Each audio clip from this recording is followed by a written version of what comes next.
দর্শক, বাস ধর্মঘটের বাকি পরিস্থিতি জানাতে ভোলা থেকে সরাসরি যুক্ত হচ্ছেন সহকর্মী অমিতাভ অপু।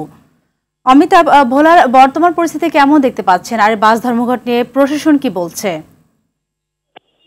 সাথী, আপনি যেটা জানতে চেয়েছেন যে ভোলার কিন্তু দুর্ভোগের কোনো সীমা নেই এখন।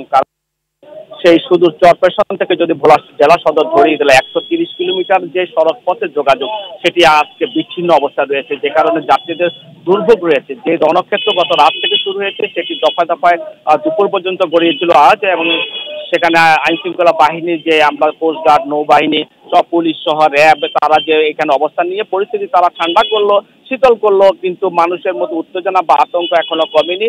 তবে আমি যদি বলি যে একটু ধ্বংস অবস্থা যদি ভোলা বিরাজ করছে, সেই ধ্বংস অবস্থা স্তূপগুলো যদি একটু দেখেন আপনারা, আপনাকে দেখাতে যাচ্ছি ভোলার দেশবাসীকে, দর্শকদেরকে। এখানে পোড়া সিএনজি পড়ে আছে, বাস পড়ে আছে, আইন শৃঙ্খলা বাহিনীর লোকজন সেখানে দায়িত্ব পালন করছেন। এরকম একটি অবস্থার মধ্যে ভোলার অবস্থা বিরাজ করছে। তবে সেই ক্ষেত্রে প্রশাসন যেটি কাজ করছে, প্রশাসন উভয় পক্ষকে নিয়ে, বাস এবং যে সিএনজি উভয় মালিক সমিতিকে নিয়ে প্রশাসন সন্ধ্যার পরে এটি বৈঠক করবেন বলে আমাদেরকে জানিয়েছেন।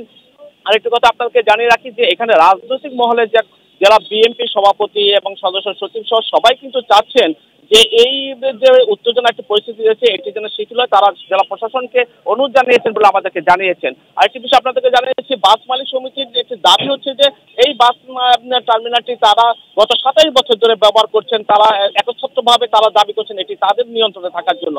অন্যদিকে সিএনজি মালিক সমিতির পক্ষ থেকে সেখানে জানানো হচ্ছে যে এই বাস স্ট্যান্ডটি যেন সর্বমহলে সকলে যেন ব্যবহার করতে পারে, সিএনজি যেন ব্যবহার করতে পারে, এটিও তাদের একটি দাবির মধ্যে রয়েছে। তো এরকম একটি অবস্থা ভোলায় বিরাজ করছে। এখানে এখন উৎসুক জনতা এখনো ভিড় করছে, তারা দেখতে আসছে কি পরিস্থিতি জানাচ্ছে। আইন শৃঙ্খলা বাহিনীর দাঁড়ানো থাকার কারণে উৎসুক জনতাও দেখতে আসছে বর্তমান পরিস্থিতি কি। এখানে কয়েক হাজার মানুষ আমরা যদি দেখি চারিদিকে অবস্থান করছে।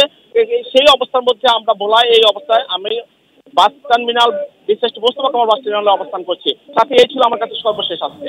জি, বাস মালিক ও সিএনজি চালকরা যে দফায় দফায় সংঘর্ষে জড়িয়েছে, আমরা আশা করব প্রশাসন এই বিষয়ে দ্রুত নিরসনের ব্যবস্থা নেবে। ধন্যবাদ আপনাকে।